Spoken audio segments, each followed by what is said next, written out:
Hello everybody, welcome back. Hope you enjoyed that break. Give me a wave and a cheer if you got up and moved around during that break. Woohoo! Great stuff. Well, during the break, I used my time wisely and I found out that I'm actually 16 and a half hands tall. And if you remember rightly, I set Charlton Manor the task of finding out the average height of all the children in hands in their classroom. So let's go over to Charlton Manor now and find out the average height of Miss P's class. 21.375. 21.375. Great stuff. Well done, children. Well done to everybody in the class, and well done if you did measure yourself in hands too. Very well done indeed. Now, over the next half an hour, we've got lots more visitors, loads more experts to introduce you to, including dogs herding ducks. Now, we're having lots of fun here. I hear Sophie's having lots of fun further down in the show. So let's go over and see who she's found. Hi everyone, I'm in a shed full of lovely farm animals and I'm going to go talk to some children and see how their day is going. Come on. So hello, what school do you go to? Dogsford Academy. Dogsford. And do you all go here? Yeah. Yeah. What would you say is your favourite thing that you've seen today? Seeing the baby goat. The baby goats. Why do you like the baby goats? Because they're super cute and they run around really fast. Yeah, we saw them earlier. They are very cute. Okay, let's come over here. What would you say is your favourite animal at the show today? The horse. The horses. Why do you like the horses? Because they're really massive ones and then little baby ones. There were. I saw some of them earlier. I really liked their little cute white one. It was good, wasn't it? Okay, let's come here. Do you prefer being here or in the classroom, would you say? Here. Here. Why do you like being here? Because it's more fun. It is more fun. There's so much to do. What would you say is your favourite part? When we went to see the sheep show. The sheep show. Oh, have you seen them being sheared yet? Yeah. You have. It's really good, isn't it? Let's go here. What's your name? My name's Navjot. Oh, hello. What would you say would be good for me to see? The dogs and duck show. The dogs and the ducks. Okay, were they running really fast? Yeah, they were doing like lots of stunts and that. Oh wow, I definitely have to see that then. Thank you so much everyone for talking to me. I think it's time that we go back to Sam now. Great stuff, Sophie. Great to hear that everyone's having such a great time here at this day out. And who can blame them? It's sunny, there's loads of things to see and do. And before the break, we met some lovely Shire horses and we worked out and found out all about how important they were on the farm, doing all those really heavy tasks a long, long time ago. We don't need Shire horses anymore because ta-da! We have tractors, don't we, Mark? These are the important things that do all the work on the farms now, like the Shire horses used to do. Yes, that's right, Sam. So this is the modern powerhouse on the farm. This is modern horsepower. So this is a New Holland T7 tractor. It's about 175 horsepower. I love the way that we still measure the power of tractors in horsepower. Indeed. Did it come from the horses? It did essentially, yes. Yeah, I mean, traditional methods use horses. Now we use a much more powerful and comfortable machine. So, as when we used to use horses, people used to have to sort of steer them and work them. These are very clever, these tractors, aren't they? Tell me a little bit about what they can do. That's right. So not only do they have very powerful fuel-efficient engines, the operator is also treated to the most creature comforts. So you've got everything in there from air conditioning, a radio, an air seat, even a touchscreen monitor like your tablet would be at home. That is amazing. And the best bit is we've even got satellite guided steering, so you can have accuracy of just 2.5 centimetres in the same field year on year. Wow, and that is all done by a computer inside there rather than the farmer. It is, that's right. But of course the farmer's then left to look at things to do with the machine he's using behind the tractor rather than concentrate on the steering. Yeah, because we have got a huge, big red thing that's attached to this tractor. Not very technical, I think. But I'm guessing this is the equivalent to some of the old bits of machinery we saw earlier on that used to be attached to the back of the horses. Yes, that's right. So the machine on the back is a baler, and what that's essentially doing is packing the material into a big rectangular square shape, and then it can be hauled, transported and stacked back at the farm. And that's used for feed or bedding or even energy nowadays. Great stuff. It's really good. There's some amazing tractors here. This is a whopping one. I didn't realise they were so big. Yeah, no, they are, but remember they're still got a light footprint on the land because they're on big wide tyres, so they can transmit that power with no problems and limited soil compaction. Fantastic. Thank you so much. I might get in and, well, I won't have a little drive. I'm sure you won't let people have a little look around in a little while. I hear Sophie has found something very interesting though, so let's go back over to my partner in crime. Hi Sam, hi everyone. I'm here with Chrissy who looks after the alpacas. Unfortunately, there are no alpacas here today, but we do have some footage for you. So Chrissy, where do alpacas come from? Alpacas originate from South America, Chile and Peru. And they've been over here for a long while now, and they've been bred over here for quite a while now. Oh. Very popular. Yes. So I've heard that alpacas click their tongues. So if they were here now and they were clicking, what would that mean? Well, usually when alpacas click, it's usually when it's a mother to a baby cria. Okay. When they're in the herd in the field, they usually hum. It's like a humming noise they make. Yeah. And if they're away from each other, they'll make slightly lighter noises of humming, or if they're slightly in distress, they'll make a deeper humming, but that's how they communicate to each other. Oh, it's like their language. Yes. Oh, that's cool. And also I heard that they spit. What does that mean? They do spit, but it's usually a protective mechanism for them. If they're worried, frightened, or in distress, they usually will spit first. Oh. And you can usually tell when they're going to spit because the ears go back and the lips quiver, and then you usually know spit's going to follow. Oh, that's So that's really usually, interesting. usually a good warning to Yeah. get out of the way quick. So how often would you say you shear the alpacas? Well, there are two main breeds that we breed over here. We breed the Wakaya and the Suri. The Wakaya, which is this fleece here, Right. we actually shear them once a year. The Suri we shear every other year because it Okay. takes their fleece a little bit longer to grow. Yeah. So this is what type of alpaca? This is Wakaya. It's Right. a shorter staple length, and this is mainly used in the processes for your wool and then into felting and things like that. Okay, So it's this is really more soft. commonly used. But the Yeah. Suri is very gentle, very silky, very lustrous, and is beautiful as well, the Suri is. Yeah. So how does it get from this to a finished product like that? Well, when we shear the alpaca, once we've removed the fleece, we actually then have to pick it, and we take any debris out, like toenails that have maybe slipped in there. We will then take it, if we're going to take it to the mill, it will be picked again, and then it will be washed. Right. It will then go through the process of sometimes a dehairer, and then it will be carded. It will go on a big carding machine, and from the carding machine, it will then be made into something called a roving or a bat. Right. The roving will then go on and be then produced into fibre, so Yeah.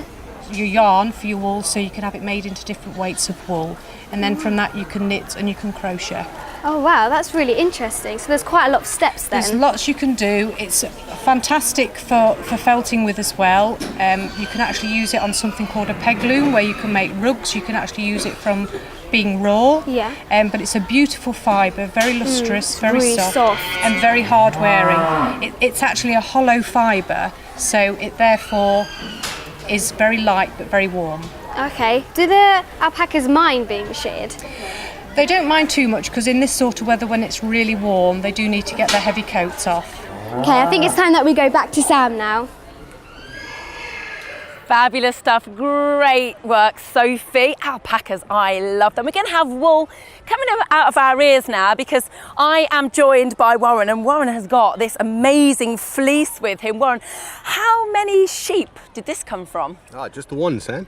One woolly sheep, customer. One woolly jumper, absolutely. How many jumpers would you get out of this? Well, it's about 2 kilos, so probably 5 or 6, something like that. Fantastic. And you sheared the sheep earlier on. I did. And we have a clip of that now, of Warren in action shearing his sheep. And it's quite quick, isn't it, really? It is quite quick. When we do on stage, it takes a bit longer because we're explaining to people how it works, what the moves are. But if you're just in a barn shearing, you'll average maybe 3 minutes, something like that, if you're an average shearer. Great stuff. And I am thinking that sheep is feeling a lot cooler now. It's very hot here today, children. I guess it's like the equivalent of taking a big coat off, isn't it? That's exactly right. Imagine wearing a duvet in this sort of weather. That's what it's like. Let's get off. Exactly. And how long would that sheep have been growing that fleece for? Well, that's the first haircut that the little little girl ever had. So she's a year old, so it's a year's worth of wool right Oh, fantastic. So very first haircut. That's Very first so haircut. lovely. Now, I'm looking at this, Warren, and I'm thinking it doesn't look like a nice, clean, woolly jumper. I wouldn't want to put this on. It actually looks a little bit dirty. Is that because the sheep have been in the field? there. Well, there's a combination of that, because there's a bit of dirt on it. If you just look on the ends there, that's where they've been lying down. But all this lovely yellow colour that you can see in the wool, that's something else. That's called lanolin. Oh. So, you know what that is? No. No? Okay, well, Lanolin. lanolin, best thing for our skin. That's in your lipsticks, eyeshadows, shower gels, shaving creams, sunblocks. We need sunblock today. Nice hot day. Just a nice Wow. base for pretty much everything.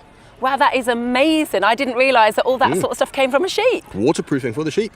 That's what it does. Amazing, great. Because of course, children on our online field trips, we learn all about how farmers produce the food that we eat. But it's very important to remember that farmers have another role, and they provide some amazing things for us. Without farmers, we wouldn't have woolly jumpers, makeup, and everything else that Warren just mentioned too. Warren, I think we may have some questions for you now, Okay. all about sheep and all about wool. So let's go over to All Saints School now and see if we have a question for you.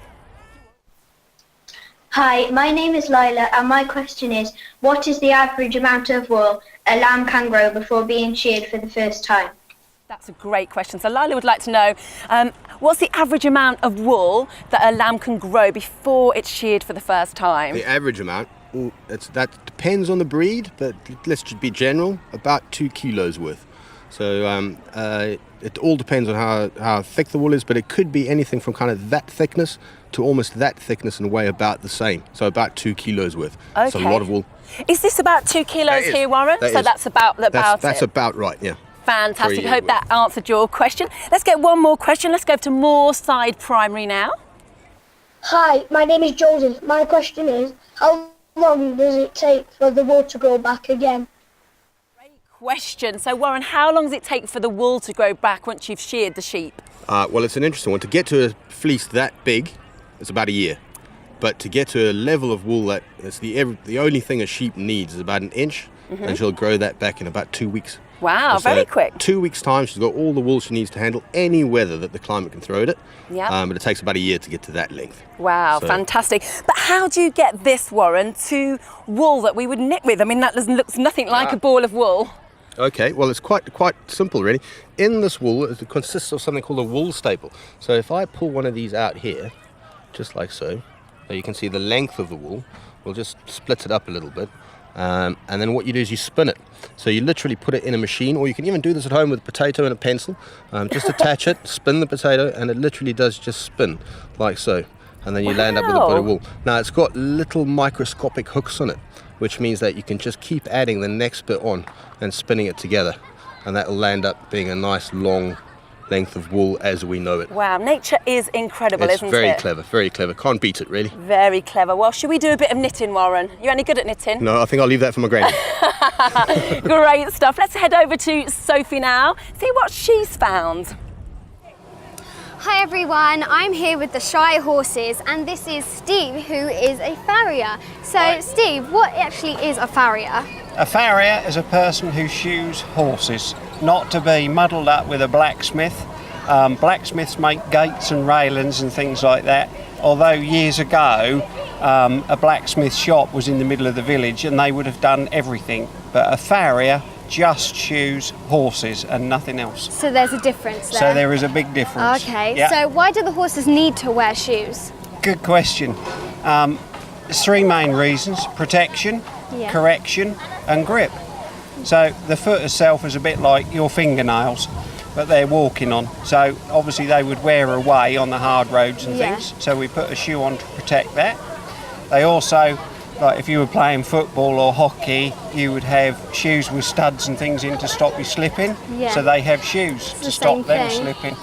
And again, if they've got a limb that is twisted or a leg that is twisted, which can happen as foals and things Yeah. when they're laying in the womb, we can put a thicker shoe on one side and thinner on the other, so that is the corrective shoeing. Oh, that's good. So does that hurt the horses when they get their shoes put on? Not at all. The whole hoof itself is made up of a horny, it's like a box. Yeah. And we just deal with the horny structures, so they're really hard, just like your fingernails. Yeah. And they grow just like your fingernails. So every 6 to 8 weeks, they have to have them trimmed, like you would yourself. Just like us. Yeah, yeah. How did you become a farrier? Through my father and my grandfather. I'd spent as a small boy in the forge, and that was just a natural progression. I never wanted to do anything else. Was it hard to become one? Yeah, you do a 4-year apprenticeship, and in that time you study anatomy of the horse, physiology of the horse, not just making shoes and knocking them on. So a lot of time spent in the classroom studying. Lots of studying. Yeah. How often do you need to change the horse's shoes? Most horses have changed their shoes between 6 and 8 weeks on average. They might not have worn the shoes out, but as I was saying, the feet grow. Yeah. So as the foot grows longer, the shoe would get longer and longer, and that would be walking with like flippers on for them. So they have to keep their shoes and feet short. That's really interesting. Thank you. I really like horses, so I love that lots. I think it's time to go back to Sam. Thank you so much, Sophie. I'm so glad that Sophie got to meet those lovely Shire horses, because I know she loves animals and they were amazing creatures. And great to find out a little bit more about what they wear on their feet. I'm joined by another guest now. This is George. And George has come along with a fantastic contraption to show us as well. So, George, what is it you do? Hi, Sam. Yes, we on our farm in Chatteris in Cambridgeshire, we make a cold press rapeseed oil, use a contraption very similar to this one back on our farm, but it's bigger than this and slightly more mechanised. Okay, so I have heard the word, or I know the word rapeseed. Is it those beautiful fields full of yellow flowers we see when we're driving around? Yeah, so those golden fields in May that you come out all over the place, that lovely scent, and it's a lovely crop for bees and insects as well. It's nearing its maturity now, and we'll soon be in with the combines, and we'll soon be on to the new crop pressing. Fantastic. I'm sure the children have seen rapeseed while they've been out and about. Now, recently we went to Spain and we did an online field trip all about olive oil. And I learned while we were there that we can't grow olive oil, or we can't make olive oil here because we can't grow olives. But is rapeseed something we do over here, obviously? We can't grow olives, no, and we can't make olive oil, but we can make some cracking alternatives, and it will beat olive oil hands down any time. Fantastic. Can you show us how it's made then? So how do you get the oil from those flowers? Yes, I can. This is a miniature press. Normally it would have an electric motor on it, but this one's a hand one. Now it's probably not going to work. You need your muscles for this. Slightly unstable, but yep. If you can see the pulp is being extruded out of the end in a pellet form, and the oil is gently dropping from the filters underneath there. So these kind of pellets that are coming out, they look like animal feed to me. If anyone's got an animal, is that what they're used for? There's basically three uses for them. There's only 2 uses we use them for, and we can either use them as an animal feed or we can use them as a fuel. It depends what the comparative prices of energy and fuel and energy and animal feed is. And this is the lovely oil that comes and that's out. The golden oil it looks that we make, absolutely lovely. Can I try some? I'd be delighted if you tried some. Yeah, okay. Fabulous stuff. There we go. Let me try. Looking after you. Okay. That's lovely. It's got a bit of a nutty flavour to it, hasn't it? It's a lovely, slightly subtle nutty flavour, and it's ideal for dressings. It's got a slightly higher burn point than olive oil, so you can cook easier with it, stir frying, and that's perfect. It's just fantastic. It's lovely. It's a wonderful oil. Yeah. Fantastic. Thank you so much, George. Rapeseed oil. Fantastic. Right, I hear that Sophie has found something very, very interesting at the other end of this whole field. So let's go and find out what she's tracked down. Everyone, I'm outside the Shire horses and it is really smoky, so I'm going to go talk to some 3 lovely children. So what school do you go to? Discovery Primary School. Oh, do you all go here? Yeah. What's your name? I'm Hadika. Hello. What would you say is your favourite thing that you've seen today? The horses, because they were really interactive with each other, and I like to smell of the stuff. Same, I really like the horses. Yeah. They're quite cute as well, they're quite big. Yeah. So what was your favourite bit? I like playing with the dogs because the dogs were really cute, and I made a friend dog. Oh, a friend. What was your friend's name? I don't know. You don't know? No, he was asleep and then he woke up and then he laid on me, kind of. Oh, that's so cute. Was he nice and fluffy? Kind of. Not really? No, not really. Was he a good dog though? Yeah. Oh, that's good. I have to see the dogs They're brave. as well. They are brave, yes. Because a lot of people play with them. Let's come over here. What's your name? Jamie. Hi, Jamie. What was your favourite animal that you've seen here today? Probably the dogs, because I really like dogs. The dogs as well. That your favourite animal? Yeah. I love dogs too, but cats also quite nice. Okay, have you been here before? Not really, and it was a really good place for children to come here. Yeah, it is, isn't it? Yeah. There's loads of activities and really fun things to do. I've loved it. Okay, guys, can you give everyone watching, all the children, everyone, a nice big cheer to show how much fun you're having today? Come on, really loud. Okay, through, 1. That was really loud for just 3 kids. Thank you so much. That's time to go back to Sam. Great stuff, Sophie. Thank you so much. You're having a fantastic time out there, as is all the children here today. I think, Sophie, if you can still hear me, you should make your way back to the set, because I think you're going to be very interested in my next guests, because we have 2 gorgeous dogs down here, and I know Sophie's a massive fan, and we have Jason. Hello, Jason. Oh, yeah. So what is it you do, and what are these lovely dogs for? Basically, I do a dog and duck show, and these 2 guys are the star performers. We have Nora and Sid. They're both border collies that round up the ducks. Fantastic. Hello, Nora. Hello, Sid. They're just chilling out, aren't they? Have they been meeting all the children today? They have indeed, yeah. They've been introducing themselves and showing what they can do to the kids in the arena. Great. So how long does it take to train a dog to herd a duck? Well, it takes about 2 years to train them, and it takes another 2 years for them to fully mature and steady up on the ducks. Fantastic stuff. It's absolutely great. So how do you make sure that they do behave and they don't sort of run after the ducks and stuff like that? Well, basically it's a respect thing. If they respect me as pack leader, they won't chase the ducks more than I ask them to. That is so good. And can you train any dog to do a trick like this? Yeah, with enough time and understanding you can. Yeah, it's encouraging the right behaviour in the right dog. Really, really good. So you have been doing your show over there. I can't wait to see it. I'm going to come and take a little look later on. Let's get some questions for you now, though, because I think the children are probably like, dogs herding ducks? I've never heard that before. So let's go over to Downsbrook School and see if Mrs. Sharp's class has a question. Hi, my name is Callum, and my question is, how long does it take to train dogs to herd ducks without eating them? That's a really great question. That's the one that I was thinking of as well. So Jason, how long does it take to train the dog to herd the ducks without eating them? Oh, well, I can train them their whole life without eating the duck. Again, it's a respect thing. I'm pack leader. If I don't eat the ducks, the dog won't eat the ducks. I love that. That's great. Really great question. Let's get another question. Let's go to Holy Trinity Rosehill now. What breed of dog can you train to herd ducks? Really, really great question. So is there a particular breed of dog that is good for training to herd ducks, Jason? Oh, absolutely. The Border Collie is one of the best dogs you can have for training dogs with ducks. Kelpies are very good, and so are Australian Shepherds.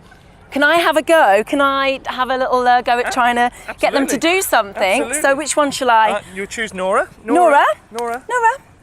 Okay. He's listening to you, not me. No, so if you say Fastilla, there we go. See?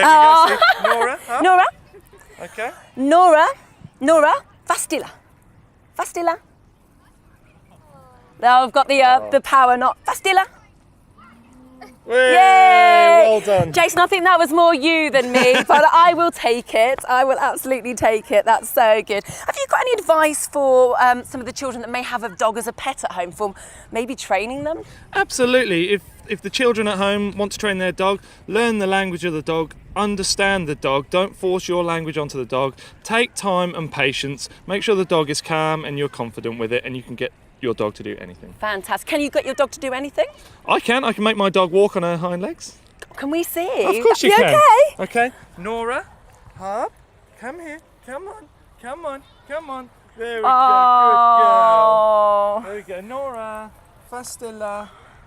Good girl. These are the 2 most well-trained dogs I have ever seen, Jason. Oh, thank you so much. Done. Thank and we're you. joined by Sophie now as well. Sophie's back just in time. Sophie, meet Sid and Nora. They're so lovely, aren't they? You love dogs, don't you?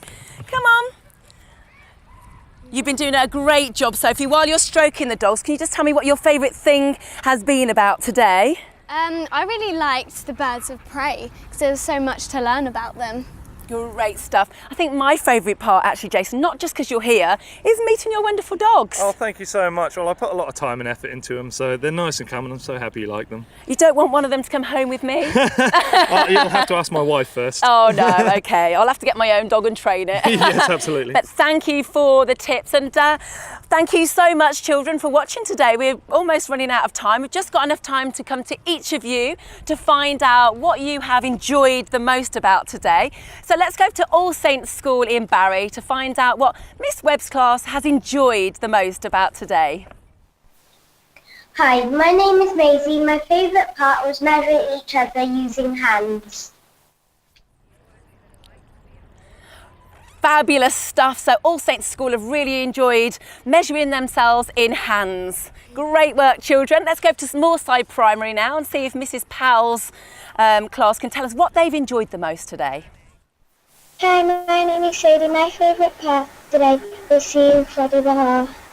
Oh, fabulous. So Moorside loved meeting Trevor the horse.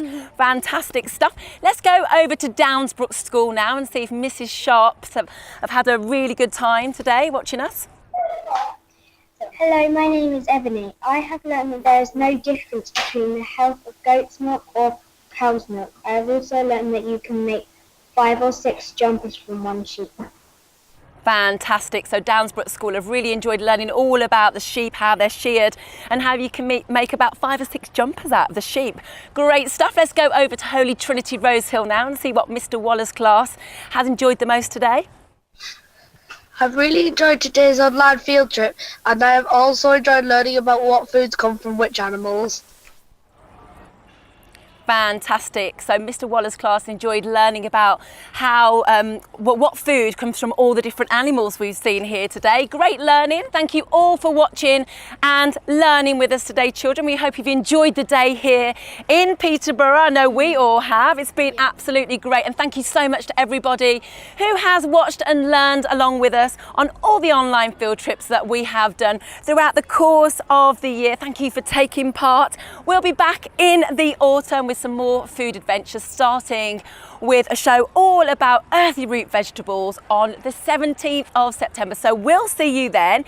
In the meantime, why not try your hand at cooking your very own recipes from all over the world with our summer series, Let's Cook Along, which is starting in the summer holidays. You can see the children on screen having lots of fun and having a great time in the kitchen.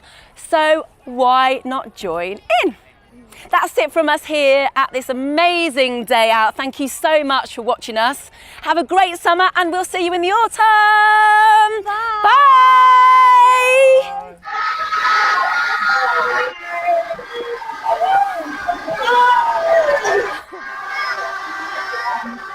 Great stuff. See you all in the autumn. Goodbye.